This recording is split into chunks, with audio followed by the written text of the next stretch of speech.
It's about being able to put Empirical into what we call one-on-ones. You take the spirit, you have a mixer, you have a garnish.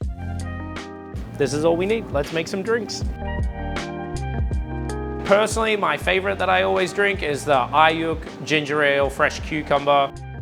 I don't even bother to give it a name. It's just like, that's what it is.